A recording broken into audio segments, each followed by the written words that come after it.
Hi hello ನಮಸ್ಕಾರ friends. ಮುದ್ದು ಸೊಸೆ ಇಂದಿನ ಸಂಚಿಕೆ ಅದರ 5ನೇ ತಾರೀಕಿಂದು ಇಲ್ಲೇನಾಗುತ್ತೆ, ಎಲ್ಲರೂ ಮಾತಾಡ್ಕೊಂಡು ಕೂತಿರ್ತಾರೆ. ಶಿವರಾಮೇಗೌಡರು, ಅಜ್ಜಿ, ಭದ್ರಾ, ವಿದ್ಯಾ ಎಲ್ಲರೂ ಅಲ್ಲೇ ಇರ್ತಾರೆ. ಗೋವಿಂದ ಅವರು, ಈಶ್ವರಿ, ಚಿತ್ರ ಮತ್ತು ಅಜ್ಜಿಯವರು ಚಂಪಂಗೆ ಟೀ ಮಾಡ್ಕೊಂಬರಕ್ಕೆ ಹೇಳಿರ್ತಾರೆ. ಶಿವರಾಮೇಗೌಡರು ಬೆಲ್ಲದ ಟೀ ಮಾಡ್ಕೊಂಬರಕ್ಕೆ ಹೇಳವ ಅಂತಾರೆ. ಸರಿ ಅಂದ್ಬಿಟ್ಟು ಚಂಪ ಟೀ ಮಾಡೋಕ್ಕೆ ಹೋಗಿರ್ತಾಳೆ. ಇಲ್ಲೇನಾಗುತ್ತೆ, ಶಿವರಾಮೇಗೌಡರು ಅಲ್ಲ ಕಣವ ನನ್ನನ್ನು ಸಿಕ್ಕಾಕ್ಸ್ಬೇಕು, ಎಲೆಕ್ಷನಾಗಿ ನಾನು ಗೆಲ್ಲಬಾರ್ದು ಅಂತ ನನ್ನ ಕಾರಲ್ಲಿ ದುಡ್ಡಿಕ್ಕಿ ಏನೇನು ಮಾಡಿದ್ರು.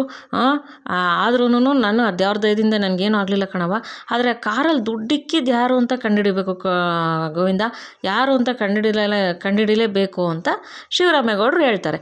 ಆವಾಗ ಇವ್ರು ಗೋವಿಂದವ್ರು ಹೇಳ್ತಾರೆ, ಅಣ್ಣ ಊರಲ್ಲೆಲ್ಲ ಬಂದೆ ಕಣಣ್ಣ, ಇದಕ್ಕೆಲ್ಲ ಆ ಬೆಟ್ಟಗೌಡನೇ ಅಂತೆ ಕಣಣ್ಣ.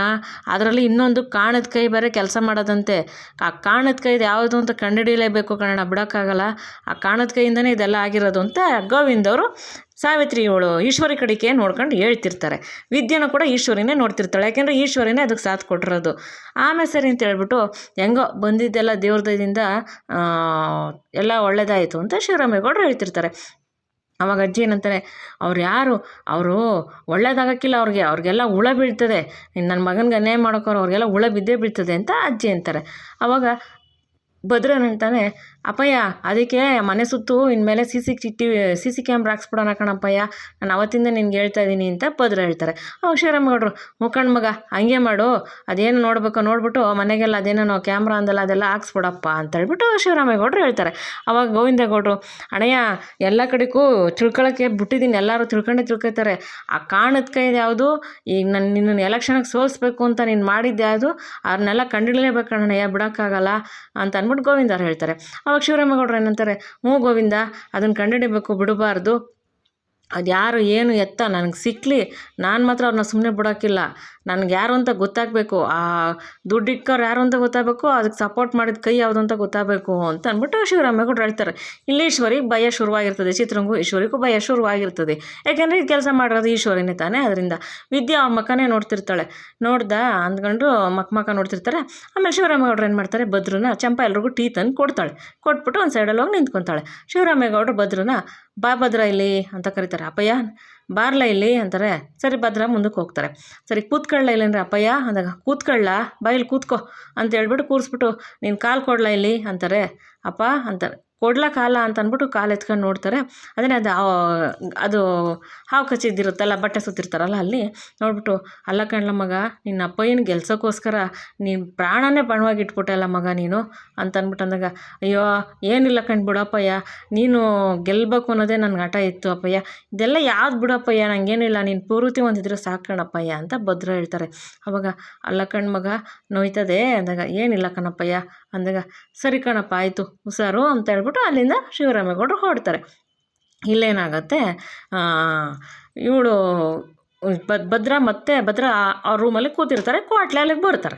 ಕ್ವಾಟ್ಲೆ ಬಂದಿದ ತಕ್ಷಣ, ಕ್ವಾಟ್ಲೆ ನನಗೆ ಇವತ್ತು ಎಷ್ಟು ಖುಷಿ ಆಗ್ಬಿಟ್ಟದೆ ಗೊತ್ತಲಾ ಅಂತ ಅಂದ್ಬಿಟ್ಟು ಗಿರ್ಗರ್ ಅಂತ ಎದ್ಬಿಟ್ಟು ತಿರುಗಿಸ್ತಾರೆ ಕ್ವಾಟ್ಲೆಲ್ಲಿ. ಅಯ್ಯೋ ಬಿಡು ಅಂತಮ್ಮ, ನಾನು ತಲೆ ಸುತ್ತಾಯಿತು, ಯಪ್ಪ ಅಂದಾಗ ಕ್ವಾಟ್ಲೆಗೆ ಮುತ್ತು ಕೊಟ್ಬಿಟ್ಟು, ಏನು ಅಂತಮ್ಮ ಇಷ್ಟೊಂದು ಖುಷಿಯಾಗಿದೆಯಾ ಅಂದಾಗ, ಅಯ್ಯೋ ಕ್ವಾಟ್ಲೆ ಅಪ್ಪಯ್ಯ ನನಗೆ ಕ್ಷಮಿಸ್ಬಿಟ್ಟು ಭದ್ರ ಅಂತ ಕರೆದ್ಬಿಟ್ರು ಕಣ್ಲಾ, ಇದಕ್ಕೋಸ್ಕರ ನಾನು 7 ದಿನದಿಂದ ಕಾಯ್ತಿದ್ದೆ ಕಣ್ಲಾ, ಅಪ್ಪಯ್ಯ ನಂಗೆ ಕ್ಷಮಿಸ್ಬಿಟ್ರು, ನನ್ನನ್ನು ಭದ್ರ ಅಂತ ಕರೆದು ಕೂರಿಸ್ಕೊಂಡ್ರು ಕಣ ಕ್ವಾಟ್ಲೆ, ನಂಗೆ ಸಾನೇ ಖುಷಿಯಾಗೋಯ್ತು ಇವತ್ತು, ನಾನು ಸಾನೇ ಖುಷಿಯಾಗಿದ್ದೀನಿ ಕ್ವಾಟ್ಲೆ, ಸ್ವರ್ಗ ಸಿಕ್ತಂಗೆ ಆಗ್ಬಿಟ್ಟದು ನನಗೆ ಅಂತ ಭದ್ರ ಖುಷಿಯಾಗಿ ಕ್ವಾಟ್ಲೆಗೆ ಮತ್ತೆ ಇನ್ನೊಂದು ಮುತ್ತು ಕೊಡ್ತಾರೆ. ಅಯ್ಯೋ ಬಿಡು ಅಂಟಮ್ಮ ಅಂದಾಗ, ಕಣ್ಲ ಕ್ವಾಟ್ಲೆ ನಂಗೆ ಸಾನೇ ಖುಷಿಯಾಗ್ಬಿಟ್ಟದೆ ಅಂದಾಗ, ಕ್ವಾಟ್ಲೆ ಅಂಟಮ್ಮ ಭಾಳ ದಿನದ ನಂತರ ನಿನ್ನ ಮಕ್ಕದಲ್ಲಿ ನೋಡಿದ್ದೀನಿ, ಈ ಮನೆಗೆ ಅವ್ನು ಕಳೆ ಬಂದ್ಬಿಡ್ತು ಕಣ ಅಂಟಮ್ಮ ಅಂತ ಅಂದ್ಬಿಟ್ಟು ಕ್ವಾಟ್ಲೆ ಭದ್ರ ಮಾತಾಡ್ಕೊಂಡು ಕೂತಿರ್ತಾರೆ. ಆಮೇಲೆ ಏನಾಗುತ್ತೆ, ಬಾಗಿಲು ಬಡ್ದು ಸೌಂಡ್ ಆಗುತ್ತೆ. ಆವಾಗ ಯಾರು ನೋಡ್ಲಾ ಅಂತ ಭದ್ರ ಕ್ವಾಟ್ಲೆಗೆ ಹೇಳ್ತಾರೆ. ಕ್ವಾಟ್ಲೆಗೆ ಬಾಗಿಲು ತೆಗೆದ್ಬಿಟ್ಟು, ಅದಕ್ಕೆ ಬನ್ನಿ ಅಂತ ಅಂದ್ಬಿಟ್ಟು ಕರೀತಾರೆ. ಅವಾಗ ವಿದ್ಯಾ ಭದ್ರನಿಗೆ ಔಷಧಿ ಹಾಕಕ್ಕೆ ಬಂದಿರ್ತಾಳೆ, ಔಷಧಿ ಹಾಕಿ ಬಟ್ಟೆ ಕಟ್ಟಕ್ಕೆ ಬಂದಿರ್ತಾಳೆ ಅವಕಾಶದ ಜಾಗಕ್ಕೆ. ಆಮೇಲೆ ಸರಿ ಅಂತ ಹೇಳ್ಬಿಟ್ಟು, ಯಾಕ್ಲ ಬಂದಿದ್ದು ಕೇಳಲ್ಲ ಅಂತ ಅಂದ್ಬಿಟ್ಟು ಭದ್ರ ಕ್ವಾಟ್ಲೆಗೆ ಹೇಳ್ತಾರೆ. ಅವಾಗ ಏನಿಲ್ಲ ಕಣಯ್ಯ, ಇನ್ನೂ 5 ದಿನ ಔಷಧಿ ಕಟ್ಟೋದೈತಲ್ಲೇ, ಅದಕ್ಕೆ ಬಂದಿದ್ದೀನಿ ಕಣ, ಹೇಳಿ ಅಣ್ಣಯ್ಯ ಅಂತ ಅಂದ್ಬಿಟ್ಟು ವಿದ್ಯೆ ಹೇಳ್ತಾಳೆ. ಏನು ಬೇಕಾಗಿಲ್ಲ ಕಟ್ಟೋದು, ಕ್ವಾಟ್ಲೆ ಅದೇನು ನೀಸ್ಕೊಂಡು ನೀನು ಕಟ್ಲಾ ಅಂತ ಅಂದ್ಬಿಟ್ಟು ಕ್ವಾಟ್ಲೆಗೆ ಹೇಳ್ತಾರೆ. ಅವಾಗ ಅಣ್ಣಯ್ಯ ನಿಮ್ಗೆ ಕಟ್ಟಕ್ಕೆ ಬರೋಕ್ಕಿಲ್ಲ ಕಣಯ್ಯ, ನೀವು ನೋಡ್ಕೋಬೇಕು ತಾನೇ ಅಂತ ಅಂದ್ಬಿಟ್ಟು ಪಂಡಿತರು ಹೇಳವ್ರೆ, ಅದಕ್ಕೆ ನಾನು ಬಂದಿದ್ದೀನಿ ಅಂತ ವಿದ್ಯೆ ಹೇಳ್ತಾಳೆ. ಆಮೇಲೆ ಕ್ವಾಟ್ಲೆ, ಅಯ್ಯೋ ನೀನೇನು ಹೇಳ್ತಿದ್ದೀಯ ಅಂತ ಅತ್ತಿಗೆಮ್ಮಂಗೆ ಗೊತ್ತಾಗ್ತದೆ, ಅತ್ತಿಗೆಮ್ಮ ಏನು ಹೇಳ್ತದೆ ಅಂತ ನಿನಗೆ ಗೊತ್ತಾಗ್ತದೆ, ನೀವಿಬ್ಬರು ಯಾಕೆ ಹಿಂಗೆ ಕಲ್ತಿದ್ದೀರಾ ಅಂತ ಅಂದ್ಬಿಟ್ಟು ಅಂದಾಗ ಆಮೇಲೆ ಸರಿ ಅಣ್ತಮ್ಮ ಒಂದು ಕೆಲಸ ಮಾಡು, ಅದು ಕಾಲು ನೀಡು, ನೀನು ಅದು ಹೆಂಗೆ ಕಟ್ಟಬೇಕು ಅಂತ ಅದಕ್ಕೆಮ್ಮ ಕಟ್ಟಲಿ, ಆಮೇಲೆ ನಾನು ನೋಡ್ಕೊಂಡು ನಾನು ಕಲ್ತ್ಕೊತೀನಿ ಅಂದಾಗ ಸರಿ ಬಿಡ್ಲ ಆಯಿತು ಅಂತ ಅಂದ್ಬಿಟ್ಟು ಭದ್ರ ಕೂತ್ಕೊಂಡು ಕಾಲು ಮುಂದಕ್ಕೆ ಇಕ್ತಾರೆ, ವಿದ್ಯೆ ಕೆಳಗಡೆ ಕೂತ್ಕೋತಾಳೆ, ಕ್ವಾಟ್ಲಿನ ಕೆಳಗಡೆ ಕೂತ್ಕೋತಾರೆ. ಅವಾಗ ಅಣ್ಣಯ್ಯ ಕಾಲು ಇನ್ನೋಸಿ ಮೇಲೆ ಕಿಕ್ಕ ಕೇಳು, ಹಿಂಗೆ ಇಕ್ಕರು ಹೆಂಗೆ ಕಟ್ಟೋದು ಅಂತ ಅಂದ್ಬಿಟ್ಟು ಅಂತಾಳೆ ವಿದ್ಯೆ. ಅವಾಗ ಲವ್ ನಾನು ಹಿಂಗೆ ಮಡ್ಗೋದು ಕಾಲ, ಕಟ್ತೀರಿ ಅಂದರೆ ಎದ್ದೋಗ ಕೇಳಲ್ಲ, ನೀನು ಕಟ್ಲಾ ಅಂದಾಗ ಅಯ್ಯೋ ಅಣ್ತಮ್ಮ ಎದ್ದೋಗ್ಬಿಟ್ರೆ ಕಟ್ಕೊಳ್ಳೋದು ನೋಡಬೇಕು ತಾನೇ, ನಾನು ನೋಡಿದ್ರೆ ತಾನೇ ನಾನು ಕಟ್ಟೋಕ್ಕಾಗೋದು ಅಂದಾಗ ಸರಿ ಬಿಡು ಆಯಿತು ಅಂತ ಅಂದ್ಬಿಟ್ಟು ಕಾಲೇ ನೀಡ್ತಾರೆ ಭದ್ರ ಔಷಧಿ ಹಾಕ್ಸ್ಲಿಕ್ಕೆ. ಆವಾಗ ವಿದ್ಯೆ ಆ ಕಾಲ ಔಷಧಿ ಹಾಕ್ಬಿಟ್ಟು ಬಟ್ಟೆ ಕಟ್ಕೊಂಡು ಭದ್ರನ ಮಕ್ಕನೇ ನೋಡ್ತಿರ್ತಾಳೆ. ಭದ್ರ ವಿದ್ಯೆನ ಮಕ್ಕನೇ ನೋಡ್ತಿರ್ತಾರೆ. ಇಕ್ಕಾಟ್ಲೆ ಕಣ್ಣು ಮುಚ್ಕೊಂಡ್ಬಿಡ್ತಾರೆ ಕೈಯಲ್ಲಿ. ಕಣ್ಣು ಮುಚ್ಕೊಂಡಿದ್ದ ತಕ್ಷಣ ಯಾಕ್ಲಾ ಕೊಟ್ಲೆ ಕಣ್ಣು ಮುಚ್ಕೊತಿದ್ಯಾ ಅಂತ ಅಂದ್ಬಿಟ್ಟು ಭದ್ರ ಕೇಳ್ತಾರೆ. ಅಣ್ತಮ್ಮ ಕೆಲವನ್ನ ಕಣ್ಣಲ್ಲಿ ನೋಡಬಾರ್ದಪ್ಪ ಅಂತಾರೆ. ಅಯ್ಯೋ ಆ ಥರ ಏನಿಲ್ಲ ಕಣ್ಬಿಡ್ಲ ಅಂತ ಅಂದ್ಬಿಟ್ಟು ಭದ್ರ ಹೇಳ್ತಾರೆ.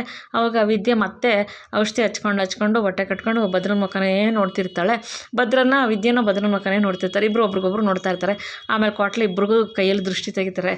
ನಮ್ಮ ಅಣ್ತಮ್ಮ ಹಿಂಗೆ ಖುಷಿಯಾಗಿರಲಿ ನಮ್ಮ ಅತ್ತಿಗೆಮ್ಮನೂ ನಮ್ಮ ಅಣ್ತಮ್ಮನೂ ನಮ್ಮ ಮಾವ ಇಬ್ಬರು ಕ್ಷಮಿಸ್ಬಿಟ್ಟು ನಮ್ಮ ಅತ್ತಿಗೆಮ್ಮ ನಮ್ಮ ಅಣ್ತಮ್ಮ ಒಂದಾದರೆ ಸಾಕು ಅಂತ ಅಂದ್ಬಿಟ್ಟು ಅನ್ಕೊಂತಿರ್ತಾರೆ. ಸರಿ ವಿದ್ಯೆ ಅಲ್ಲಿಂದ ಔಷಧಿ ಕಟ್ಬಿಟ್ಟು ಹೊರಟ್ಬಿಡ್ತಾಳೆ. ಇಲ್ಲೇನಾಗುತ್ತೆ, ಚಂಪಾ ಯಾರೋ ಅಂದರೆ ವಿಶ್ವ ಅಂತೆ ಅವ್ರ ಜೊತೆ ಬಂದಿರ್ತಾಳೆ. ಆದರೆ ಅವ್ರು ಏನು ಕರ್ಕೊಂಬಂದಿರ್ತಾರೆ ಅಂತ ಆಮೇಲೆ ಗೊತ್ತಾಗುತ್ತೆ. ಸರಿ ಅಂದ್ಬಿಟ್ಟು ಇಬ್ಬರು ಎಳ್ನೀರು ಕುಡಿತಾ ನಿಂತಿರ್ತಾರೆ. ಇದನ್ನು ಈ ಸುಭಾಷ ಪ್ಲ್ಯಾನ್ ಮಾಡಿರ್ತಾನೆ, ಈ ಚಂಪನ ಮನೆಯಿಂದ ಆಚೆ ಪಡಿಸ್ಬೇಕು ಅಂತ ಏನೋ ಒಂದು ಪ್ಲ್ಯಾನ್ ಮಾಡಿರ್ತಾನೆ. ಸರಿ ಅಂದ್ಬಿಟ್ಟು ಈ ವಿಶ್ವನ ಎಳ್ನೀರು ತಗೊಂಬಂದು ಚಂಪನ ಕೈ ಕೊಡ್ತಾನೆ. ಕುಡಿ ತಂಗಿಯಮ್ಮ ಅಂದಾಗ ಅಣ್ಣಯ್ಯ ಬೇಡ ಅಣ್ಣಯ್ಯ ಪರವಾಗಿಲ್ಲ ಕುಡಿ ತಂಗಿಯಮ್ಮ ಏನಾಗಲ್ಲ, ಅಣ್ಣಯ್ಯ ಕೊಟ್ಟರೆ ನೀನು ಕುಡಿಯಲ್ವೇ ಅಂತಂದಾಗ ಇಬ್ಬರು ಎಳ್ನೀರು ಕುಡಿತಿರ್ತಾರೆ. ಎಳ್ನೀರು ಕುಡಿಯೋದನ್ನ ಸುಭಾಷ ದೂರದಿಂದ ಫೋಟೋ ತಗೊಬಿಡ್ತಾನೆ ಇವರಿಬ್ಬರು ಎಳ್ನೀರು ಕುಡಿಯೋದನ್ನ. ಆಮೇಲೆ ಸರಿ ಏನಾಗುತ್ತೆ, ಎಳ್ನೀರು ಕುಡಿತಾ ಸುಭಾಷ ಅವನ ಫ್ರೆಂಡಿಗೆ ಫೋನ್ ಮಾಡ್ತಾನೆ. ಯಾರು ಇವನೇ ವಿಶ್ವನ ಅವನಿಗೆ ಫೋನ್ ಮಾಡಿದಾಗ ಏನಿಲ್ಲ ನಾನು ಅಂದ್ಕೊಂಡಿದ್ದೆಲ್ಲ ಕರೆಕ್ಟಾಗಿ ಮಾಡ್ತಿದ್ದೆ ಅಂತ ಅಂದ್ಬಿಟ್ಟು ಸುಭಾಷ ಕೇಳ್ತಾನೆ. ಅವಾಗ ಓ ಅಣ್ತಮ್ಮ ಎಲ್ಲಿ ಗೌರ್ಮೆಂಟ್ ಹಾಸ್ಪಿಟ್ಲಲ್ಲಿ ಇದ್ದೀರೇ, ಹೌದಾ ಹುಷಾರಾಗಿದೆಯೇ ಅಂತ ಇವನು ಈ ಥರ ಮಾತಾಡೋಕ್ಕೆ ಶುರು ಮಾಡಿಬಿಡ್ತಾನೆ. ಯಾರು ವಿಶ್ವ ಅನ್ನೋ ಹುಡುಗ. ಆಮೇಲೆ ಸರಿ ಅಂದ್ಬಿಟ್ಟು ಲೋ ಏನಿಲ್ಲ 10 ರೂಪಾಯಿ ಆ್ಯಕ್ಟಿಂಗ್ ಮಾಡು ಅಂದರೆ ಭಾರಿ ಆ್ಯಕ್ಟಿಂಗ್ ಮಾಡಿದ್ದೀಯಲ್ಲ ನೀನು ಅಂದಾಗ ಹೌದಾ ಸರಿ ಆಯಿತು ನಾನು ತಂಗವ ಈಗ ಹೊಂಟು ಬಂದ್ಬಿಡ್ತೀವಿ ನೀನು ಹುಷಾರಾಗಿರು ಅಂದಾಗ ಸರಿ ನಿನ್ನ ಜೊತೆನೇ ಕರ್ಕೊಬಾರಲ್ಲ ಅವಳನ್ನ ಅಂತ ಸುಭಾಷ ಹೇಳ್ತಾನೆ. ಅವಾಗ ನನ್ನ ಕುಟೆಯೇ ಅಯ್ಯೋ ತಂಗಿಯಮ್ಮ ಬತ್ತಾರ ಹೆಂಗೋ ಇರಪ್ಪ ಹೊಸಿ ಕೊಡ್ತೀನಿ ನೀನೇ ಹೇಳು ತಂಗಿಯಮ್ಮನಿಗೆ ಅಂತ ಸುಭಾಷನ ಫೋನ್ನ ಆ ವಿಶ್ವನವನು ಚಂಪನ ಕೈ ಕೊಡ್ತಾನೆ. ಅವಾಗ ಹೇಳಿ ನೀವು ಹುಷಾರಾಗಿದ್ದೀರೇ ಅಂತ ಚಂಪಾಗೆ ಹೇಳ್ತಾಳೆ. ಹುಷಾರಾಗಿದ್ದೀನಿ, ಏನಿಲ್ಲ ತಲೆಗೆ ಹೆಲ್ಮೆಟ್ ಹಾಕಿರ್ಲಿಲ್ವಲ್ಲ ಅದಕ್ಕೆ ಸ್ವಲ್ಪ ಏಟಾಗದೆ ಅಷ್ಟೇ, ಏನಿಲ್ಲ ಇಲ್ಲಿ ಇನ್ನೊಂದು ಸ್ಕ್ಯಾನಿಂಗ್ ಮಾಡ್ತಾವ್ರೆ ಲೇಟ್ ಆಗ್ತದೆ, ಒಂದು ಕೆಲಸ ಮಾಡು ನೀನು ಬಂದ್ಬಿಡು ಇಬ್ಬರು ಜೊತೆಲಿ ಹೋಗಮ್ಮ ಹಾಸ್ಪಿಟ್ಲಿಂದ ಅಂತ ಹೇಳ್ತಾರೆ. ಅವಾಗ ಅಯ್ಯೋ ಇಲ್ಲ ಬಿಡು ನಾನು ಆಟೋದಲ್ಲಿ ಬರ್ತೀನಿ ಅಂತ ಚಂಪ ಹೇಳ್ತಾಳೆ. ಏನು ಬೇಡ ಆಟೋದಲ್ಲಿ ಬೇಡ, ಈಗ ಅವನು ಇಲ್ಲಿಗೆ ಬರ್ತಾವನೆ ತಾನೆ, ನೀನು ಅವ್ನ ಕೂಟ ಹಂಗೆ ಬಂದ್ಬಿಡು ಇಬ್ಬರು ಒಟ್ಟಿಗೆ ಹೋಗುವ ಅಂತ ಚಂಪ ಇವನು ಸುಭಾಷ ಹೇಳ್ತಾನೆ. ಅವಾಗ ಅದು ನಾನು ಅಂದಾಗ ಏನಿಲ್ಲ ಬಾ ಹುಷಾರ ಕರ್ಕೊಬತ್ತಾನೆ ಅಂತ ಸುಭಾಷ ಹೇಳ್ತಾನೆ. ಸರಿ ಆಯಿತು ಅಂದ್ಬಿಟ್ಟು ಸುಭಾಷ ಹೇಳಿದ ತಕ್ಷಣ ಮತ್ತೆ ಇವಳು ಚಂಪ ಫೋನ್ ಅವ್ನ ಕೈ ಕೊಟ್ಟು ಸರಿ ಕಣ್ಣು ನನ್ನ ತಮ್ಮ ಕರ್ಕೊಬತ್ತೀನಿ ಬಿಡು ಅಂತ ಹೇಳ್ತಾನೆ. ಅವಾಗ ಅದಕ್ಕೆಮ್ಮ ಅಲ್ಲ ತಂಗಿಮ್ಮ ಬನ್ನಿ ಕೂತ್ಕೊಳ್ಳಿ ಕರ್ಕೊಯ್ತೀನಿ ಅಂತ ಅವ್ನು ಬಲವಂತವಾಗಿ ಗಾಡಿ ಮೇಲೆ ಕೂರಿಸ್ಕೊತಾನೆ ಚಂಪುನ. ಹಾಸ್ಪಿಟ್ಲು ಅಂತ ಸುಳ್ಳು ಹೇಳ್ಬಿಟ್ಟು ಕರ್ಕೊಂಡು ಹೋಗೋಕ್ಕೆ. ಅದನ್ನು ಗಾಡಿ ಮೇಲೆ ಕೂತ್ಕೊಳ್ಳೋದನ್ನ ಫೋಟೋ ತಗೊಬಿಡ್ತಾನೆ ಸುಭಾಷ. ಏನು ನನ್ನ ಜೀವನನ ಹಾಳು ಮಾಡಿ ಬೀದಿ ನಿಲ್ಲಿಸ್ದಲ್ವ ನೀನು ಈ ಹಟ್ಟಿಯಿಂದ ಹೆಂಗೆ ಓಡಿಸ್ಬೇಕು ಅಂತ ನನಗೆ ಗೊತ್ತು ನೋಡು ಮಾಡ್ತೀನಿ ಅಂತ ಹೇಳ್ಬಿಟ್ಟು ಅಂದ್ಕೊಂಡು ಫೋಟೋಗಳು ತಕ್ಕೊತಿರ್ತಾನೆ ಸುಭಾಷ. ಆಮೇಲೆ ಸರಿ ಇಲ್ಲಿ ಕಡೆ ಏನಾಗುತ್ತೆ, ತರಕಾರಿ ಸೋಸ್ಕೊಂಡು ಕೂತಿರ್ತಾಳೆ ವಿದ್ಯಾ. ಅದೇ ಸಮಯಕ್ಕೆ ಸರು ಫೋನ್ ಮಾಡ್ತಾಳೆ. ಸರು ಫೋನ್ ಮಾಡ್ಬಿಟ್ಟು ಅಕ್ಕ ಹೆಂಗಿದೆಯಾ ಅಂದಾಗ ಚೆನ್ನಾಗಿದ್ದೀನಿ ಕಣಿ ಸರು ನೀನು ಹೆಂಗಿದೆಯಾ ಅಂತ ವಿದ್ಯೆ ಕೇಳ್ತಾಳೆ.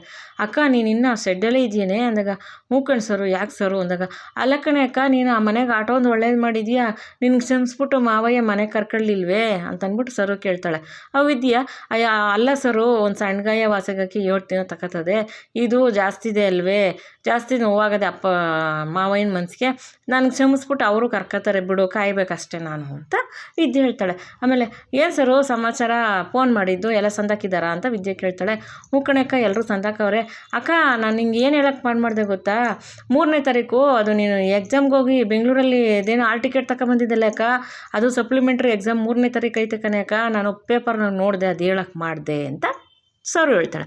ಆವಾಗ ವಿದ್ಯಾ ಹೌದೇ ಸರು ಅಂದಾಗ ಕಣೆ ಅಕ್ಕ ಆ ಪುಸ್ತಕ ಎಲ್ಲ ಸುಟ್ಟಾಕ್ಬಿಟ್ರು ಅಂದಲ್ಲ ನಿಮ್ಮ ಮನೆಯವರು, ಆಲ್ ಟಿಕೆಟ್ ಹುಷಾರಾಗಿ ಮಡಿಕೊಂಡಿದ್ಯೇ ಅಂತ ಸರು ಕೇಳ್ತಾಳೆ. ಕಣೆ ಸರು ಅದನ್ನು ಹುಷಾರಾಗಿ ಎತ್ತು ಮಡಿಕೊಂಡಿದ್ದೀನಿ ಅಂದಾಗ ಸರಿ ಕಣೆ ಅಕ್ಕ ನೀನು ಬೆಂಗಳೂರು ತನಕ ಹೋಗಿ ಆಲ್ ಟಿಕೆಟ್ ತಗೊಂಬಂದಿದೆಯೇ, ಬಾವಂಗೂ ಖುಷಿ ಆಯ್ತದೆ, ನೀನು ಎಕ್ಸಾಮ್ ಹೆಂಗಾನ ಕಷ್ಟಪಟ್ಟು ಹೊಸಿ ಬರೆದ್ಬಿಡೆ ಅಕ್ಕ ಬಾವಂಗೆ ಹೇಳ್ಬಿಟ್ಟು ಅಂತ ಸರು ಹೇಳ್ತಾಳೆ. ಅವಾಗ ವಿದ್ಯಾ ಹ್ಞೂ ಸರು ಆಯಿತು, ನಾನು ಹೆಂಗ ಕಷ್ಟಪಟ್ಟು ಬರಿತೀನಿ ಬಿಡು, ಈ ವಿಷಯ ಹೆಂಗೆ ಹೇಳೋದು ನಮ್ಮ ಗೌಡ್ರಿಗೆ ಇವಾಗ, ಸರಿ ಬಿಡು ಸರು ನಾನೇನೋ ಒಂದು ಮಾಡ್ತೀನಿ ಅಂತ ವಿದ್ಯೆ ಹೇಳ್ತಾಳೆ. ಅವಾಗ ಸರು ಹ್ಞೂ ಕಣೆ ಅಕ್ಕ ಹುಷಾರು, ಹೆಂಗಾನ ಕಷ್ಟಪಟ್ಟು ಇದು ಎಕ್ಸಾಮ್ ಬರೆದ್ಬಿಡೆ ಅಕ್ಕ ನೀನು ಅಂತ ಅಂದ್ಬಿಟ್ಟು ಸರು ಹೇಳ್ತಾಳೆ. ಹ್ಞೂ ಸರಿ ಸರು ಆಯಿತು ಅಂತ ಅಂದ್ಬಿಟ್ಟು ವಿದ್ಯಾ ಸರಿ ಮಡಗ್ತೀನಿ ಫೋನ್ ಅಂತ ಸರು ಫೋನ್ ಮಾಡ್ತಾಳೆ. ವಿದ್ಯಾನೂ ಫೋನ್ ಮಾಡ್ತಾಳೆ.